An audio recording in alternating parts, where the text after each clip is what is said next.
Hi, everyone. Welcome to Connections 21. My name is Charlie Rothschild, and I'm with Congregation Beth Am in Los Altos Hills, California. I have the honor of serving on the Executive Board and the Management Committee of the World Union, and I also serve along with Jane Taves as co-chair of the North American Advisory Board. I've been attending Connections for quite a few years, and I've made so many friendships with people all over the world in some very exciting locations such as Rio de Janeiro and Jerusalem. The best part of Connections is realizing that we're all part of one big family all over the world. Every time we get together, I get to meet more and more of my relatives. My wish for everyone at this virtual conference is to have a similar experience, making lots of connections that will last a lifetime. Now, I think you'll really enjoy this session, so on with the show. Boker Tov, Tzoharaim Tovim, Erev Tov, Laila Tov, wherever you are in the world, whatever time zone, whatever language you speak, Bruchim Habaim, and welcome. And thank you for being with us. You're in for a real treat with this extraordinary panel of leading thinkers. I am Rabbi Yael Splansky from Holy Blossom Temple in Toronto, Canada. It is my honor and my pleasure to moderate today's keynote exchange of ideas. It is the custom in Canada to first acknowledge the land and the indigenous peoples who have been living and thriving on this land for thousands of years before others arrived to its shores. So we acknowledge the land on which I live. It is the traditional territory of many nations, including the Mississaugas of the Credit, the Anishinabek, the Chippewa, and the Haudenosaunee, and the Wendat peoples as well. It is now home to many diverse First Nations peoples and Inuit and Métis. We also acknowledge that Toronto is covered by Treaty 13 with the Mississaugas of the Credit. And now it is my pleasure to introduce our panel.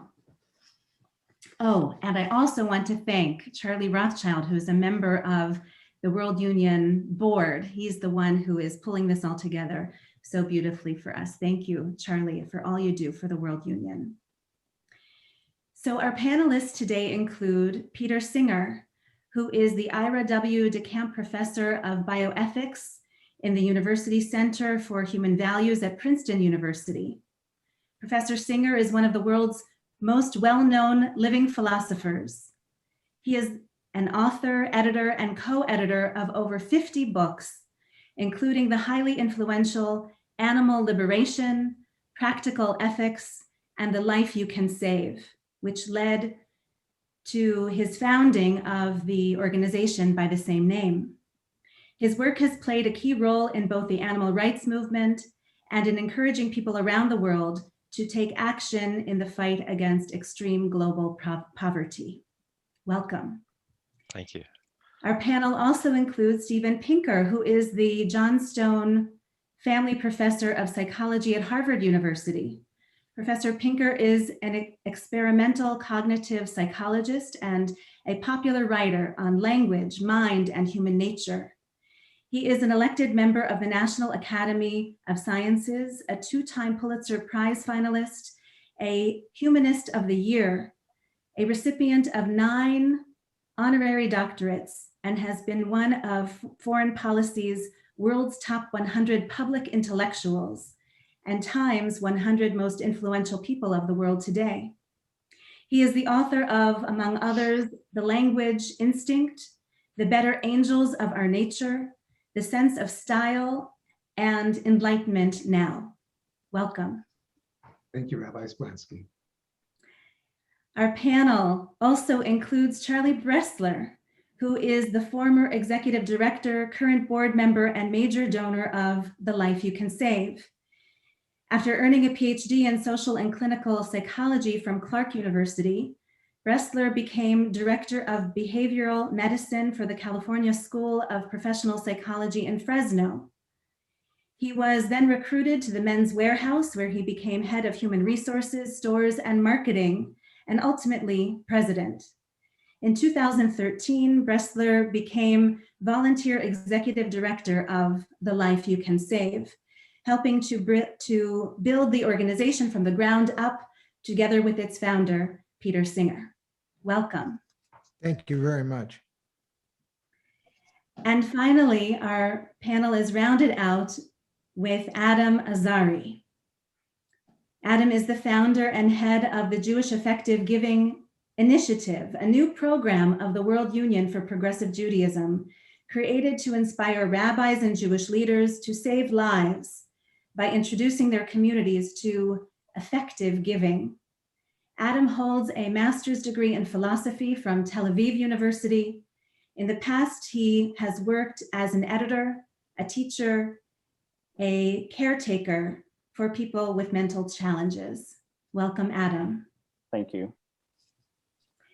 And now it is my pleasure to introduce the one who needs no introduction at all, World Union for Progressive Judaism President, Rabbi Bergman, who will say a few words to introduce this initiative. Thank you, Rabbi Splansky. We are really honored in this amazing and inspirational panel. This new World Union initiative is intended to encourage reform leaders to save more lives without much additional effort. It's simple, informing the congregants about effective giving to the world's more efficient life-saving charities working in the developed world.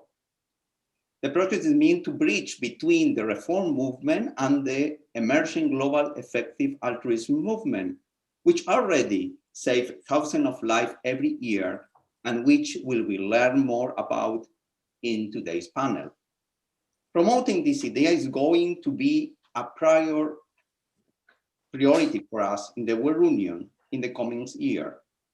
We hope that this initiative will help congregants and reform movement to inspire young Jewish activists to engage with this kind of role models, these fantastic secular Jewish leaders that we have today in our panel.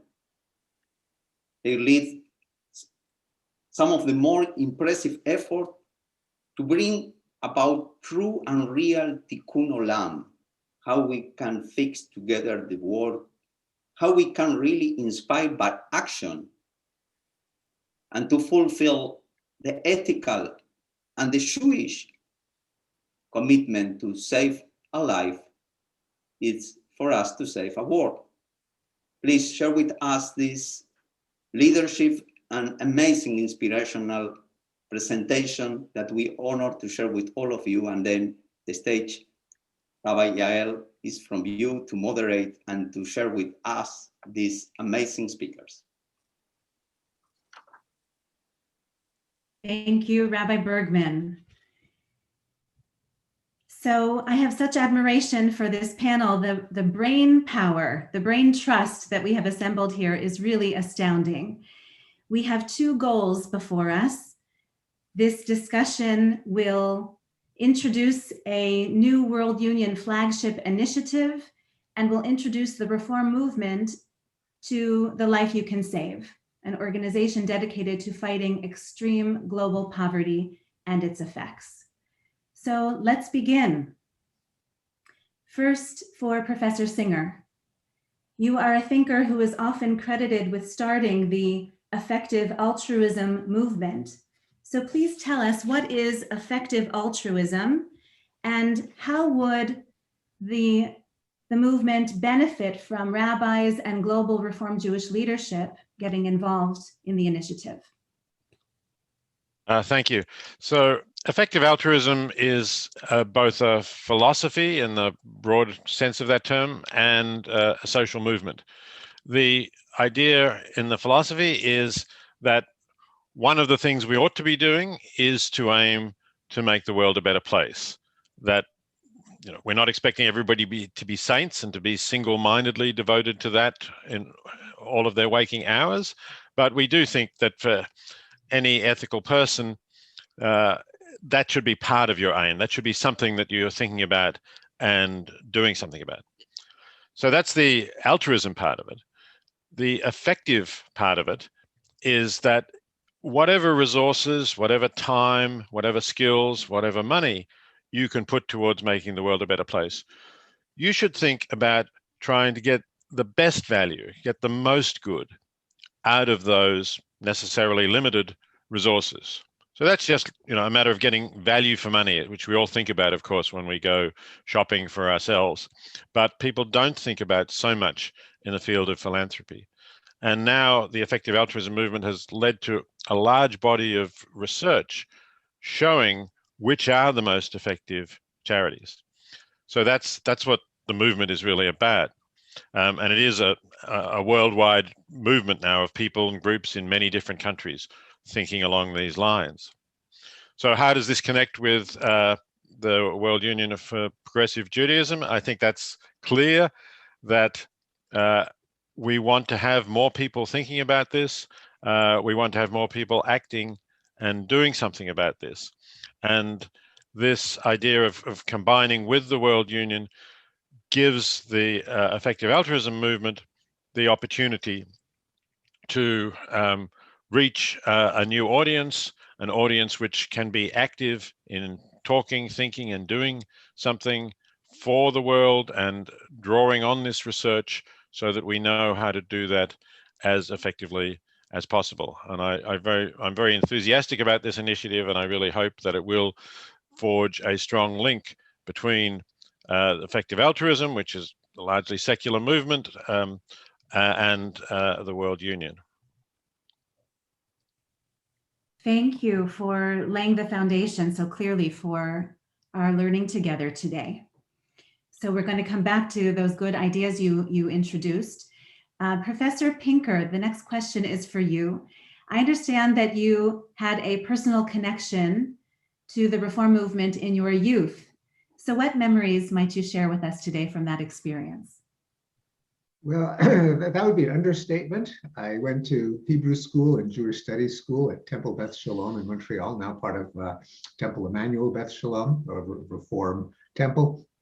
I went to, for 2 summers as a teenager, to summer camps in the Reform movement, to the Olin Sang Union Institute in Oconomowoc, Wisconsin, and to Torah Corps, it was called, at the Kutz Camp Institute in Warwick, New York. I then was hired back as a Sunday school teacher at Temple Beth Shalom, completely unprepared, but I was thrown in, and that's how I supported myself in college. And I think the thing that I remember most is how much of my so-called religious education was really a seminar in moral philosophy. As in a university course in moral philosophy, we chewed over moral dilemmas. There was a textbook I remember called The Right Way, which had, I think, 12 chapters, each with a moral dilemma, a thought experiment. I taught it when it was my turn to be a teacher. And a lot of those puzzles and debates have stayed with me ever since, including, perhaps most saliently, Maimonides' ladder of charity, of tzedakah, which I actually did a set of experiments on and wrote a paper on in the Journal of Experimental Psychology, with some relevance to effective altruism.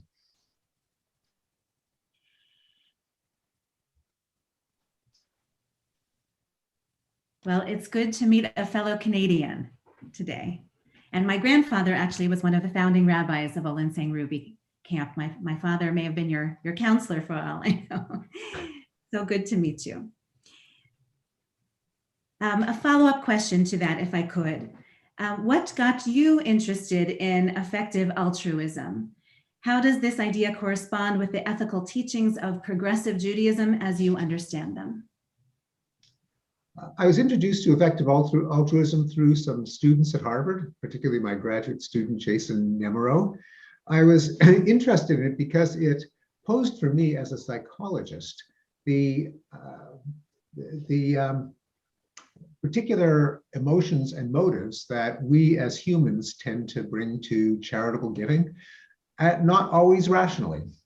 We often judge people by how conspicuous a sacrifice they make, how much they are not seeking glory or credit, or as we used to call it, kaved, kovid. But this can be in tension with the goal of helping as many people as possible. And in particular, one of the reasons I became reinterested in Maimonides' ladder of tzedakah as a psychologist and as someone interested in effective altruism is that Maimonides distinguished between the charitability, the righteousness of different kinds of giving, not in terms of the effect of the beneficiary, but in terms of the purity of the motives of the donor. So the most of the rungs of the ladder differentiated, say, anonymous giving, where it would purely be out of the goodness of your heart, from giving publicly, or worst of all, a kind of common knowledge giving, where the beneficiary knows who donated and the donor knows who benefited. I think ultimately, because this was a kind of probe of the generosity, the motive of the individual. And one could interrogate Maimonides, as we did. And in the great Jewish tradition, you could interrogate anyone about anyone, anything. There is no dogma. There is no absolute moral truth.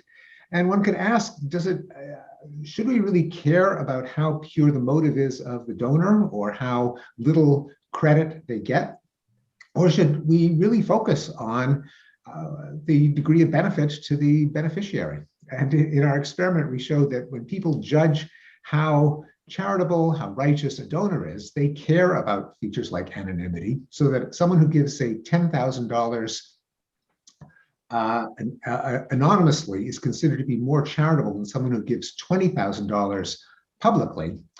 If you then switch the question to, if you were a poor person, what would you rather get? A $10,000 donation where the donor was anonymous, or a $20,000 donation where the donor bragged about how charitable they were? It's a no-brainer. Everyone says, well, of course I'd rather have the $20,000. Who the hell cares about whether the donor wanted glory for it? What really ultimately matters is, if I'm a poor person, do I benefit from the donation? So it's that tension between the psychology of how we attribute charitability to people in choosing friends, in choosing exchange partners, versus what ultimately ought to count in tzedakah, in charitability, namely, are you making people better off? That tension interested me as a psychologist, as someone interested in moral philosophy, as a donor myself. I don't think we should say there's no role for the motives of the donor, but we should at least reorient our thinking when it comes to tzedakah, to charity, to what is our ultimate goal. And if our ultimate goal is making people better off, then perhaps our focus on the sacrifice of the donor should be diminished. I'll just throw out one other tidbit, a memory from when I was in Sunday school at Temple Beth Shalom, and we students lost no opportunity to point out the hypocrisy of our elders in teaching that in Maimonides' ladder of tzedakah, the highest of all was to teach someone a trade or make an investment so that they would no longer need charity, and everyone would agree on that. The second highest rung was giving anonymously, where neither the donor nor the beneficiary knew each other. And we lost no time in pointing out that the very building that we were learning in was plastered with plaques, where every pew in the sanctuary had the name of the donor, every doorway, every book acknowledged the donor, and as children often do, we had, with great glee, we pointed out the hypocrisy of the very institution in which we were learning these lessons.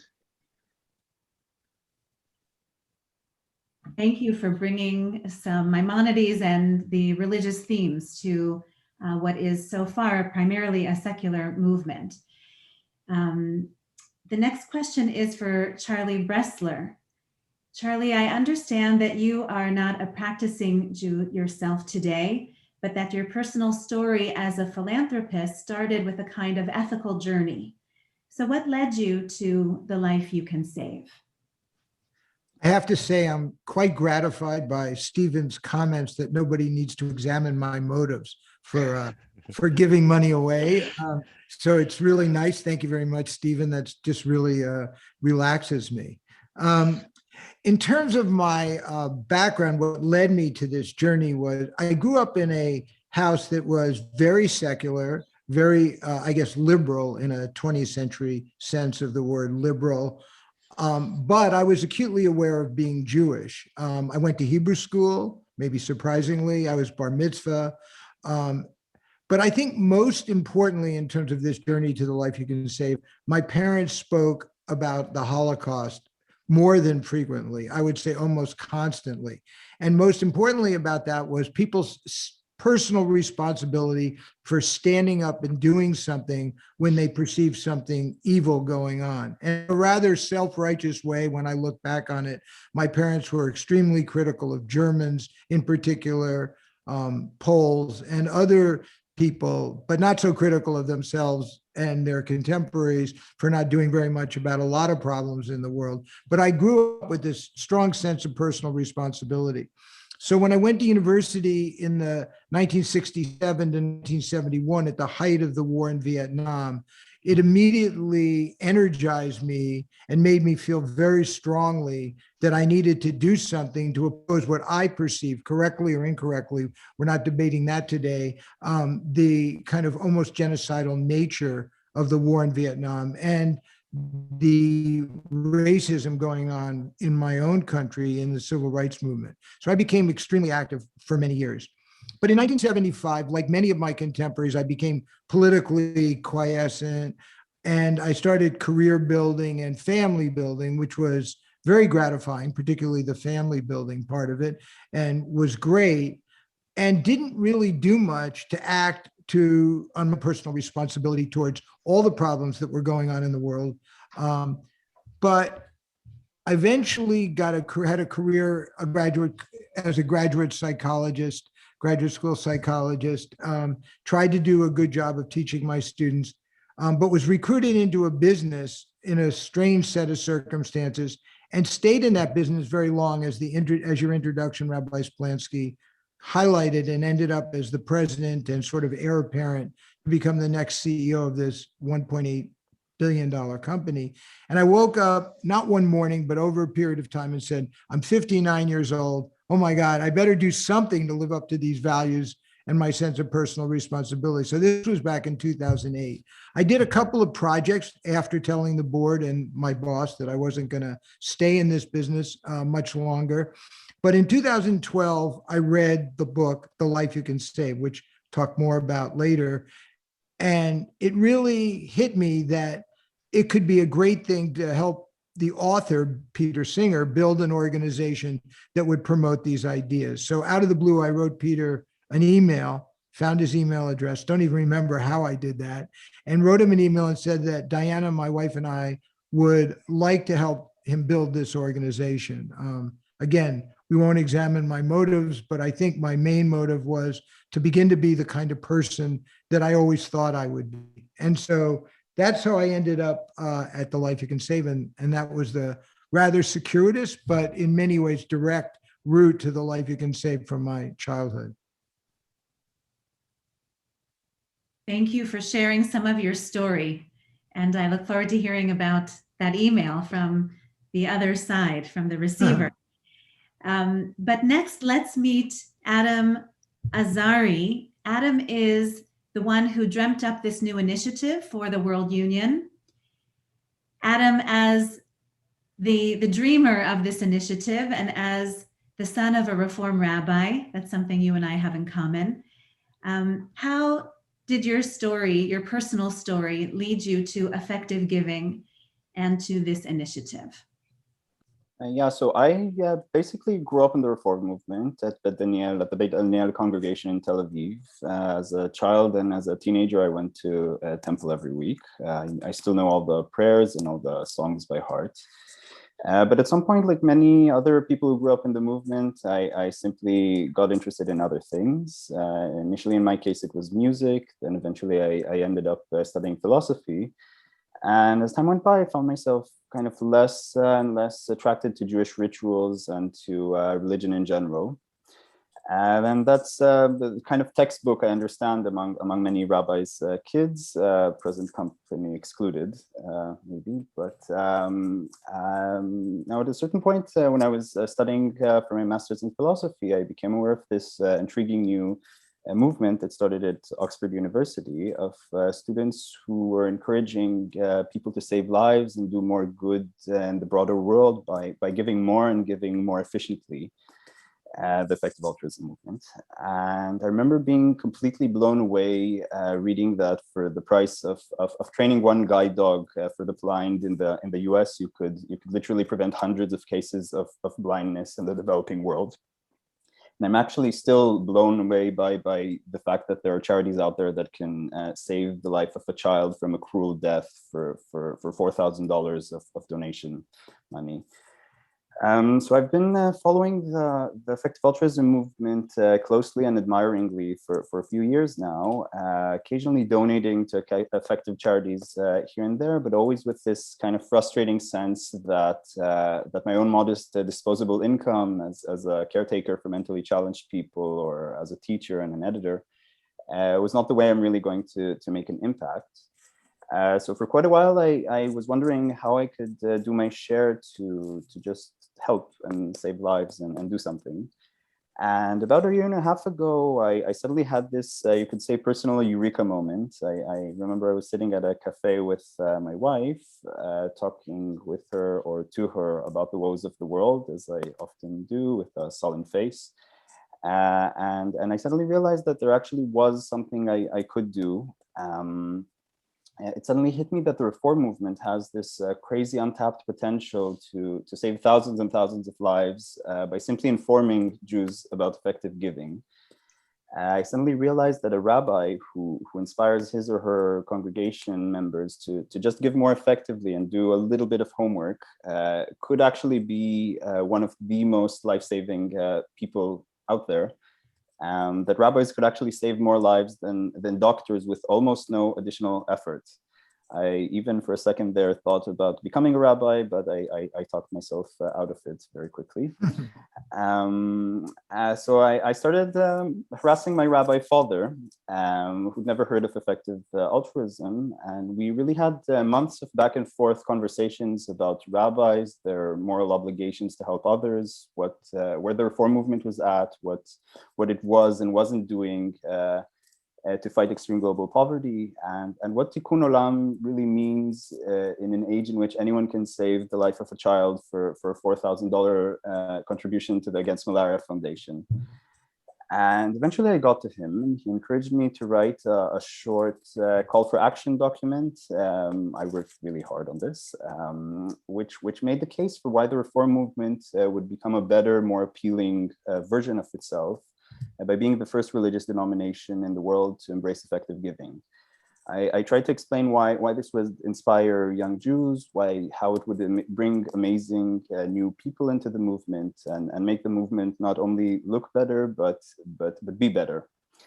And literally the first person we sent this to was Rabbi Bergman, who replied within a few hours saying, I love it, I'm on board, let's go. And I'm happy to say this has been his attitude ever since. And a few meetings and a couple of PowerPoint presentations later, I was already talking to the board of the World Union, explaining to them how we can save so many lives together and how the World Union, the reform movement, and any congregation that's involved would only thrive and look better and be better as a result. And that's basically how the initiative was born. And now I can add that the more people I talk to in the effective giving community and in the Jewish world, the more I understand that this thing could go far beyond the reform movement. That rabbis could really lead the way for religious leaders to take effective action in the fight against extreme global poverty all over the world. And I can really think of no better example of the idea of Or LaGoyim, bringing light onto the nations, than the reform movement teaching the religious world how to use modern research and the best available data to save lives. Yeah. Kol hakavod, Adam. In preparing with you for this program. I've really come to admire you for your focus and your drive and your passion for the initiative. So with your leadership, you will take us far. Thank you so much. I think it's a wonderful vision, and I think you're quite right that really there is no religious group as such that has aligned itself with the objectives of effective altruism yet, although you would think they would. But it is an opportunity for progressive Judaism to really take that lead, and hopefully, as Adam says, others will follow. So the potential is just vast, really untapped if progressive Judaism can take the lead and show the way here. I was so grateful to you, Adam, after getting that email the first day. I have to say it was really made me just feel great. It's what we're trying to do. Oh, thank you so much. Thank you. Yeah. That here it's interesting for me to say that with our conversation, one of the contradictions, and Rabbi Yael asked me if this is an institutional World Union project, and this is apparently a contradiction. Why we are not raising money for the World Union? And we are trying to encourage the people to raise any money to be effective. But really, I believe not only the passion that Adam started up the project, that is the way that we can be really the kind of people that it's faithful to the beliefs and our convictions, but universal in the way that we really believe that we are only one family and we have only one house, and really the messianic dream of the Jewish people come in the same time that everyone take out the messianic portion that we have, and we can save a world because we save a life, and we can build community and to blend effective and affective altruism.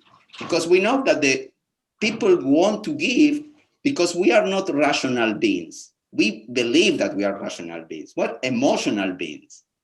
But how we can really match the emotion with the rational to be effective and also spiritual beings that is not related to any religion. I think that you are right, Adam, that we are leading the reform movement, not something for us, is to show up a way that we can be together like one family and really be together like human beings to serve God in heart.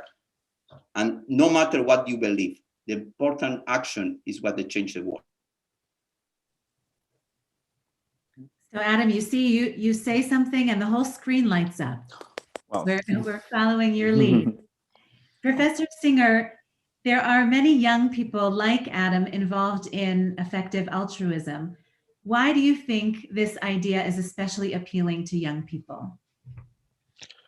I think the idea appeals to younger people because this generation is looking for some meaning and purpose in their life beyond that of simply succeeding in material terms. I think they have seen, perhaps in their parents' generation, that people could make enough money to live on, and then their goals then became getting more in order to have a larger house or a better car or other consumer goods.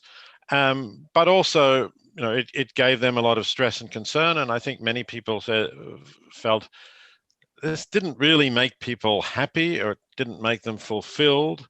And in that way, I think Charlie Bresler put it himself when he had got to the top of that corporate ladder virtually, that he realized that it wasn't going to satisfy him. And I think there's a younger generation that sees that ahead of themselves and basically says, I don't want to simply try to work my way up that ladder and have more money and spend more, buy more consumer goods, and leave a larger pile of trash behind me at the end. We want to have something more memorable that you've done.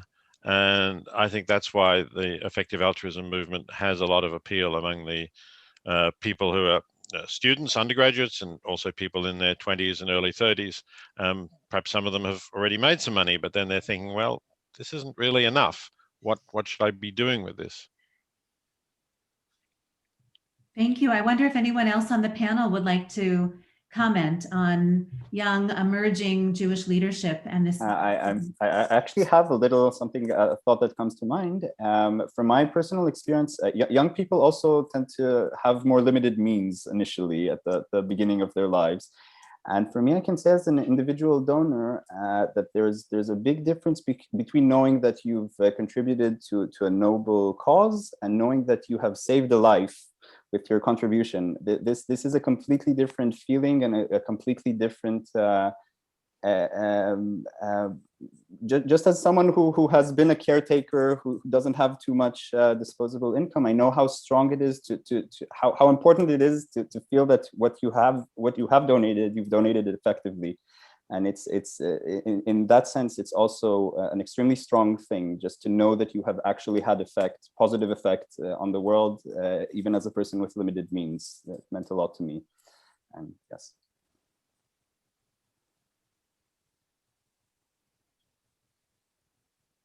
So if we could bring Professor Pinker back to the forefront here, a question for you in that you are a well-known atheist.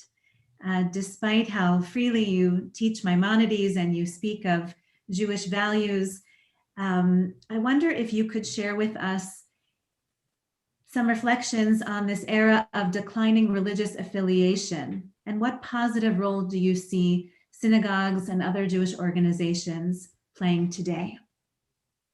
Well, I'd like to echo Peter's observation that young people are often seeking some more meaningful pursuit in their lives other than just professionally succeeding.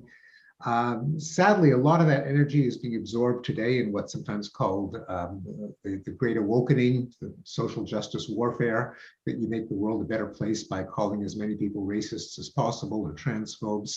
It would be nice if some of that moral energy was absorbed in a project that demonstrably and indeed by definition makes people better off, saves lives, extends lives, promotes health, reduces poverty. So I think there is an opportunity for effective altruism to absorb some of that moral energy. I distinguish in my books, and I'm uncompromising atheist when it comes to metaphysics, what I think there is. On the other hand, I've never seen it as particularly incompatible with my Jewish upbringing. I once heard a rabbi said to my wife, another famous atheist, Rebecca Newbrew Goldstein, after she gave a talk about her novel about a celebrity atheist. And the rabbi said, with some exaggeration, but not so much, he said, there's nothing in Judaism that says that you have to believe in God. You just can't believe in more than one of them. I know that's probably an exaggeration, but it is certainly true that unlike, say, Catholicism, I learned this when I had a roommate in graduate school who was Catholic, and told when we would have ethical debates, he would often say, well, I'm not allowed to have an opinion on that. If I'm a Catholic, this is what I have to believe. You can't be a cafeteria Catholic. That could not be farther from the way I interpret the Jewish intellectual and moral tradition, which is if you light the candles, if you lay tefillin, then you're a good Jew. No one really cares that much about what you believe. The value, the continuing value, I see it, of the humanistic, liberal, progressive religions is to offer the traditional advantages of religion, such as community, such as the channeling of moral energy, particularly in the case of Judaism, the idea that there is some moral value, some moral obligation to being Jewish, the light unto the nations, but in not turning off our brains, not being afraid of new ideas, of challenging dogma, of arguing in the best rabbinical tradition of what is the best way in which we can make people better off. And indeed, even greater questions like, is the point of morality to make people better off, or is it to lay tefillin or light candles? That's a debate we can have. And when we have that debate, I think it's likely to go in certain directions. It's really hard to come up with an argument that says that there is some higher moral purpose than saving lives or making people happier or healthier or more prosperous. And so I think it's natural that I think it's desirable that a movement could offer what religions have always offered community, beauty, ritual, charity, but to do it under the guidance of our sharpest intellectual disputation.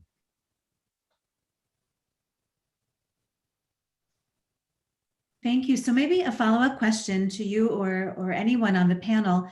Why do you think it is that so far religionists of all kinds have not yet come on board in large numbers into the movement?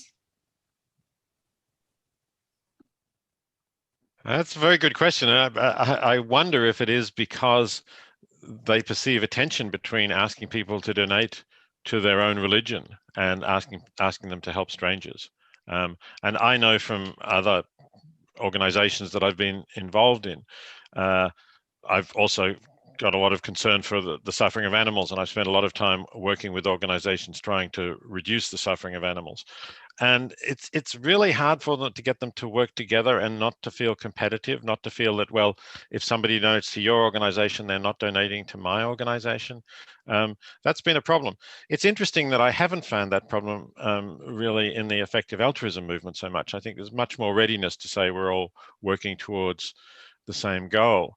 But I do see that as a problem, and I think it's important to get beyond that. You know, of course, I understand that every congregation will need something for the upkeep of their synagogue, and the same is obviously true for churches and mosques and temples. But I think, you know, we do need to think about the larger purposes, not simply existing as an institution and not simply funding that, but what are we doing? What is the goal of it all? And I think Stephen just put that extremely well, that when you ask that question and think about it, it has to be more than preserving, you know, maintaining the rituals and preserving the group. It has to be that there is a larger purpose there, an ethical purpose, and if you like, a spiritual purpose too, and that is reaching out to others in much greater need than ourselves, where modest amounts of money can make a huge difference to life or death, or, for example, to whether they remain blind from cataracts, or whether the cataracts can be removed by an inexpensive operation and they can see again. You know, these are huge differences which don't cost very much. And I think when people think about that, it's clear to see that that is a purpose that can give us that sort of meaning for the institutions as well as for ourselves individually.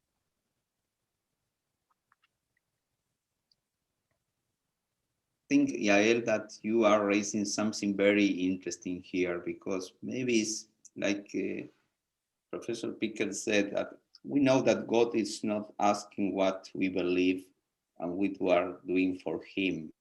Maybe he's watching what we are doing for others. And that Judaism is not an object of ideas, it's a praxis.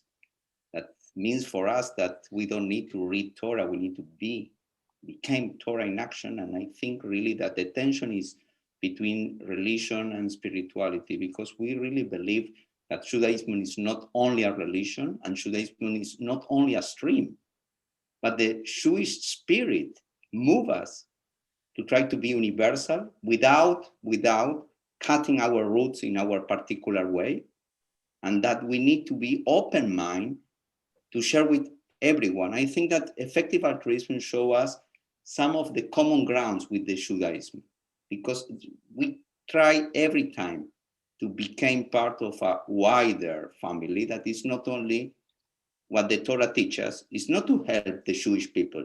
No, it's to work with the Jewish people to help everyone. Ve'ahavta l'recha kamocha, the law. It's not what we need to help only our people that is close to us and is from the same religion. And I think that here we have a very interesting test. I don't know how will be the output of this blend, match, and really synergy, but really I think that we are now not trying to raise the money, we're now trying to raise the meaning, the enrichment, the engagement, and the commitment to be coherent and consistent what we teach with what we are doing. I think that we're often seeing in life things as a zero-sum game. If somebody gets something, I get less. And I think part of what we need to learn how to do better, whether we're religious leaders or psychologists or working in the area of philanthropy, is to get people to realize that we can increase the amount of good that we can do, rather than feel like if I help people living in extreme poverty, we won't have the right temple, or we won't have the right mosque, it won't look good, it won't be big enough. I think figuring out ways to increase what we can do, as opposed to seeing if I do this, then I won't be able to do that. Yeah, I'd like to add to that. There are two ideas, both of which are good, both of which are associated with Peter Singer, but are not the same idea, and that people sometimes run them together. One of them is each one of us should give more than we do. That we have an ethical obligation to. That people underestimate the efficacy of charities in general, and that we should all give more. The other is that when we do give, whatever amount it is, we should give it effectively. Every dollar should do the most good. Sometimes people, I have found in talking about effective altruism, conflate them. They say, oh, so that you're saying that I must tithe, or I must give away every penny, every farthing that isn't absolutely necessary to keep me alive, that I shouldn't give money to my kids or to keep my mother comfortable. Confusing that with the issue of, if I'm giving, where should it go? Now, probably both arguments are important. We should all give more, and we should all give more wisely. But they aren't the same idea, and we needn't insist that every dollar that you give toward against malaria or deworm the world is a dollar that you may not spend on planting a tree in Israel. You could do both. You could increase the pot, put more money into the pushka altogether, and make sure that some of it is allocated effectively. Yes, I think you're quite right about that, Stephen. The two ideas are often conflated, and they are distinct ideas. And obviously, the one about how much we should give is quite a difficult, complex question, on which I think different philosophers and others have reasonably argued for different views. But the view that whatever we do, we ought to do as effectively as possible, to me seems, very difficult to deny. And I haven't had a lot of pushback. People saying, no, I think we should give more wastefully, less effectively. Mm-hmm.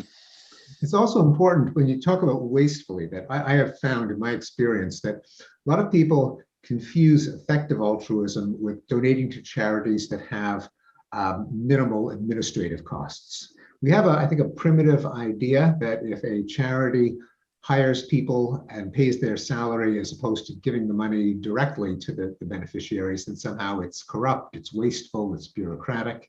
Now, it may be, and there are traditional groups such as Charity Navigator that rank charities in terms of percentage of money that goes towards administrative costs. But this is not the same as effective altruism, because it is completely possible that with better planning, better administration, even more administrators, you can figure out how to make each charitable dollar go farther and therefore do more good. And so the shortcut of looking at for the charity with the smallest administrative costs might actually not result in the charitable donations doing as much good as they could do. The ultimate metric is simply how many people's eyesight have you saved? How many people now have access to clean water? How many people have operations that fix a cleft palate, or whatever the metric may be? Yeah, and exactly. I think that's exactly right. And fortunately, that task of working out which of the organizations that have done most, which is a difficult task, harder than simply looking at the ratio of administrative expenses to others. It has been done for you. You don't have to do that, because the Life You Can Save recommends charities that have been carefully and independently assessed by people who've done, a lot of work on that. And if you go to the lifeyoucansave.org and look at the best charities list, you can find a curated list of charities that is there. So I agree. That's an important distinction. People very often take a simplistic view based on the ratio of administrative to other expenses, and that's a mistake.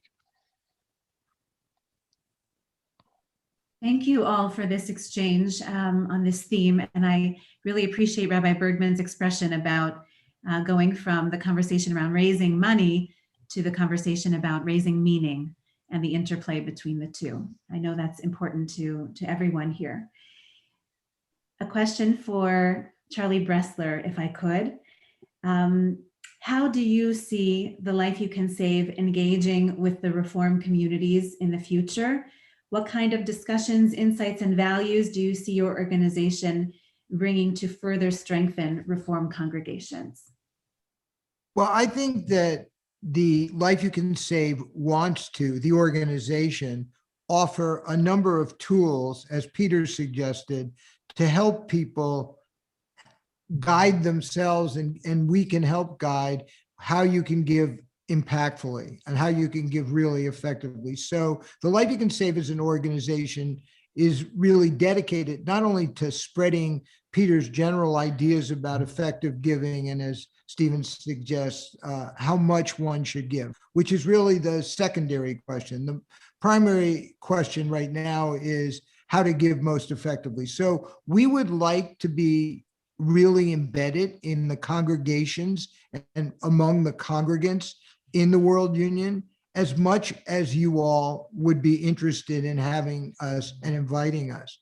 And I think a lot of our ability to provide the right tools and the right information, almost like a concierge does in a hotel, is dependent upon the World Union reaching out to us, and we will be there for the congregations as well as the individual congregants. So I would like to make it clear that my email, which I would hope would get posted somehow during the meeting, which is charlie@thelifeyoucansave.org, would be prominent.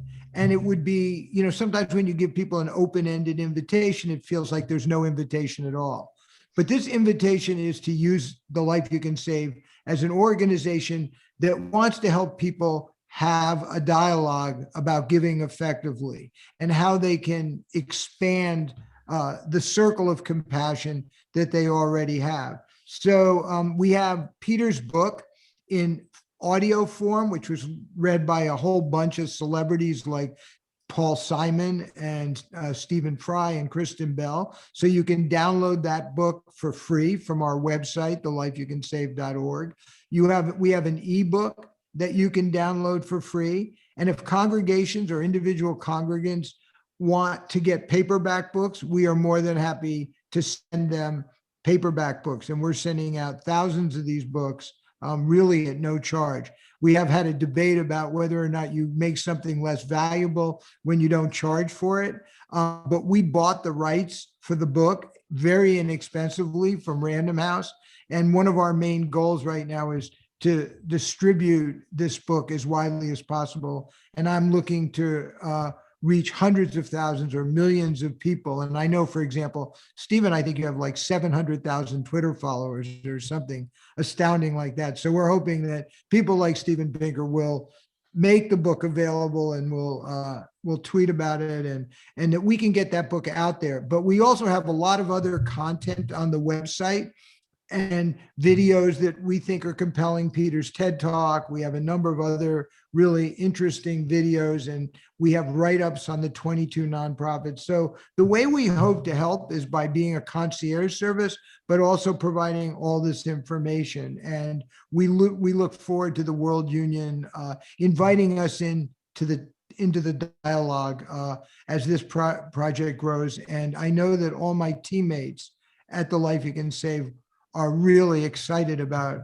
helping the World Union and Adam, Rabbi Bergman, and you, Rabbi Splansky, with this project, even to the point of, in a post-COVID world, if there is such a thing, meeting individually with donors that are considering really substantial amounts of money, which of course some of your congregants can do, but we also are very interested in getting smaller donations as well, which you can do on our website. So I think that's really what we want to do is we want to be a host. You're the host. We want to be invited to your organization to really help with this mission. And I do want to say in conclusion that we really understand that people have commitments to previous organizations and affiliations that they give money to. So we're not there to make people feel like they should abandon what they're doing and just give money to these